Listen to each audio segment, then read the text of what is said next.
B और सी को पहले हम मल्टीप्लाई करें या सी को पहले रख के बी को बाद में मल्टीप्लाई करें, ये अमूमन क्या प्रॉपर्टी कहलाई जाती है? नॉर्मल, हम इसको कम्यूटेटिव प्रॉपर्टी कहते हैं विद रिस्पेक्ट टू मल्टीप्लिकेशन। जिस तरह हम 8 को 1 से मल्टीप्लाई करें या 1 को 8 से मल्टीप्लाई करें, ये नॉर्मल रियल नंबर्स के अंदर ये मानी जाती है कि ये उसके ऊपर एप्लीकेबल है, उसको होल्ड करती है।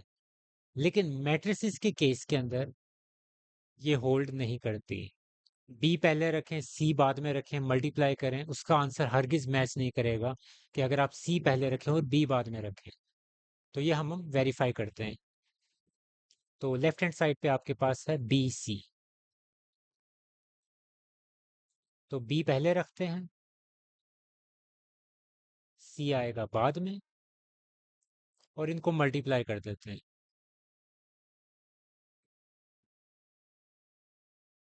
फर्स्ट रो फर्स्ट कॉलम के साथ multiply, 2 multiply by -1, 1 multiply by 4। First row second column, 2 multiply by 2, 1 multiply by 2। Second row first column, -2 multiply by -1 plus 4 multiply by 4। अब second row second column, -2 multiply by 2 plus 4 multiply by 2।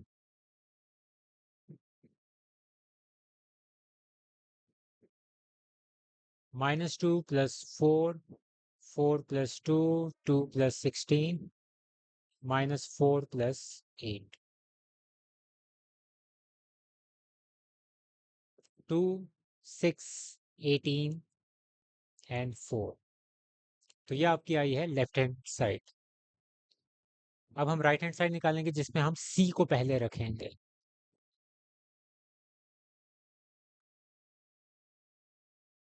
C B. तो C की value हम पहले लिखेंगे, -1 2 4 2। B की value हम बाद में लिखेंगे, 2 1 -2 4।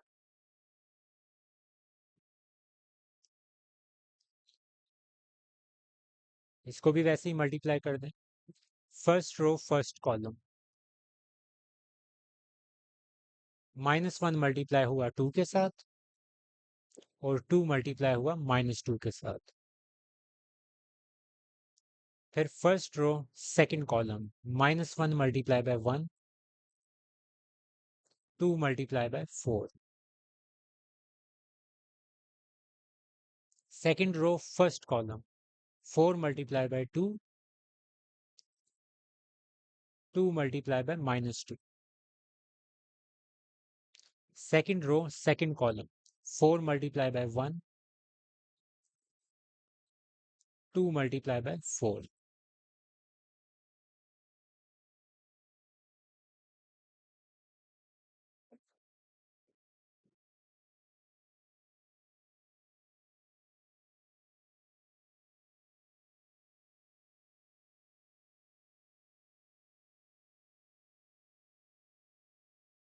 -6 7 4 एंड 12।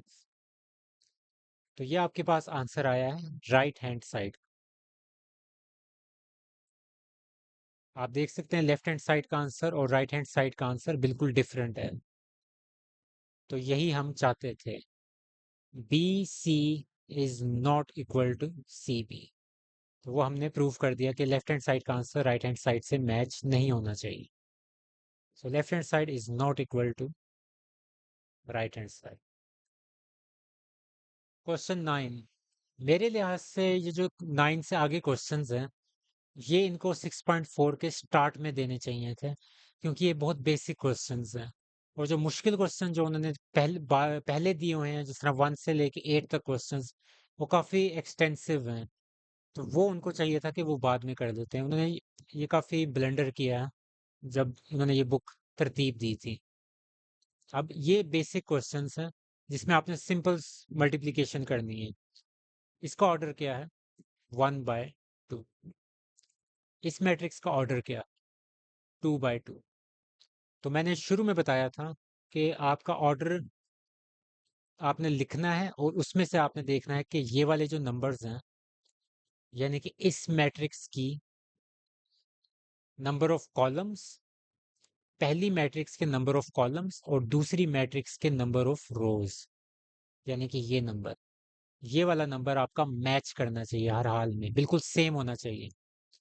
अगर इधर 3 आ जाता या 1 आ जाता, फिर आपने ये लिखना था कि this multiplication is not possible. सिरे से मल्टीप्लीकेशन आप कर ही नहीं सकते थे अगर ये नंबर्स डिफरेंट होते। तो इन नंबर्स का सेम होना बहुत ज़रूरी है इससे पहले कि आप मल्टीप्लिकेशन आगे करें। और इसी अंदाज से लिखने से आपको एक नई इंफॉर्मेशन भी मिलती है। वो ये मिलती है कि जो नई मैट्रिक्स बनेगी मल्टीप्लिकेशन करने के बाद, उसका ऑर्डर क्या होगा। वो ऑर्डर ये होगा 1/2। ये जो बाहर वाले नंबर्स हैं, ये आपको नई मैट्रिक्स जो मल्टीप्लिकेशन करने के बाद आपको मिलेगी, उसका ऑर्डर आपको ये वाले नंबर्स दे देते हैं कि नई मैट्रिक्स का ऑर्डर होगा 1/2। और इसी को देख के आप अपनी नई मैट्रिक्स को थोड़ा सा लुक डिसाइड कर सकते हैं कि आपने उसको लिखना कैसे। अभी देखें, एक रो है तो आपको पता है कि एक रो आनी है, और कॉलम दो हैं, तो इस वजह से आप इसको इस तरह लिख सकते हैं बजाय इसके कि आप इसको डबल में लिखें, क्योंकि अंदर नंबर्स आपको पता है एक रो है तो एक रो इसी तरह की होगी। आप इसको सॉल्व करते हैं।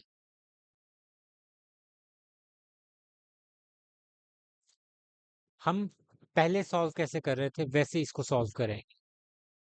ये आपकी फर्स्ट रो है और ये आपके दो कॉलम्स। लेफ्ट वाली जो मैट्रिक्स होती है उसके हम क्या सॉल्व करते हैं, रोज को हम चूज करते हैं, और जो राइट वाली मैट्रिक्स होती है उसको हम क्या चूज करते हैं, कॉलम्स को। तो first row multiply by first column, same वही वाला प्रोसेस है।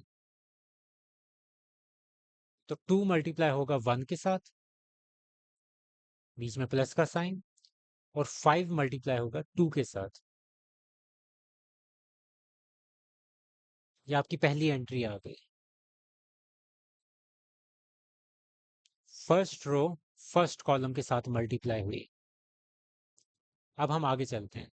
अब हमने मल्टीप्लाई करना है फर्स्ट रो को सेकंड कॉलम के साथ। तो 2 मल्टीप्लाई होगा -1 के साथ, बीच में प्लस का साइन, और 5 मल्टीप्लाई होगा 3 के साथ।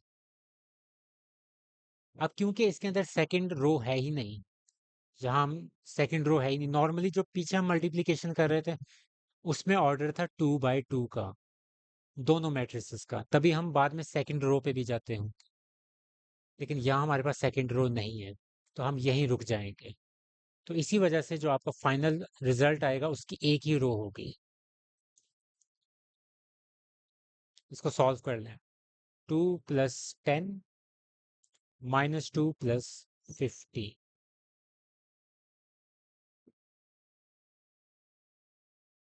तो 12 13, ये आपका आंसर है। इसके अंदर एक रो है और दो कॉलम है, जैसे हमें पहले पता चला था कि एक रो होनी चाहिए और दो कॉलम होनी चाहिए।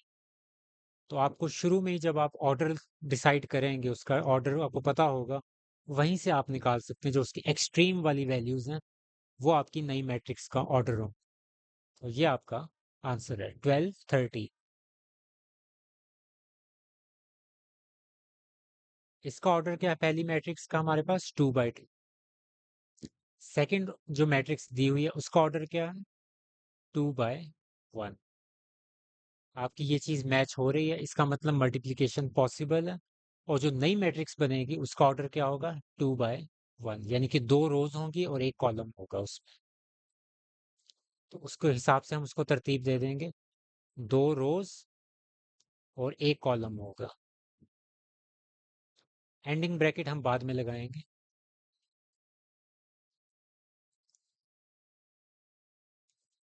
फर्स्ट रो फर्स्ट कॉलम, इस तरह हम पहले मल्टीप्लिकेशन करते हैं।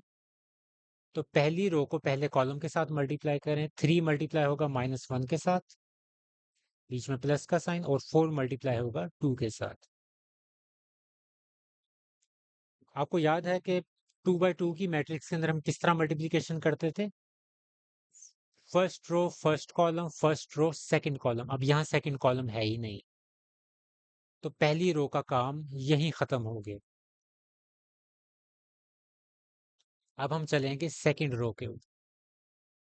सेकंड रो फर्स्ट कॉलम, इसमें एक ही कॉलम है ना, इस वजह से। अब सेकंड रो की बात हो रही है, तो इसी वजह से आप ओरिजिनल जो मैट्रिक्स है यहाँ, ये आपकी पहली रो है ना, और ये आपकी दूसरी रो है। तो यहाँ अगर सेकंड रो की बात हो रही है, तो इधर भी आप सेकंड रो की तरफ पॉइंटर अपना कर देंगे और यहाँ लिखना स्टार्ट करेंगे, बजाय इसके कि आप यहाँ लिखें। तो second row first column, -1 multiply by -1, बीच में प्लस का साइन, -2 मल्टीप्लाई बाय 2,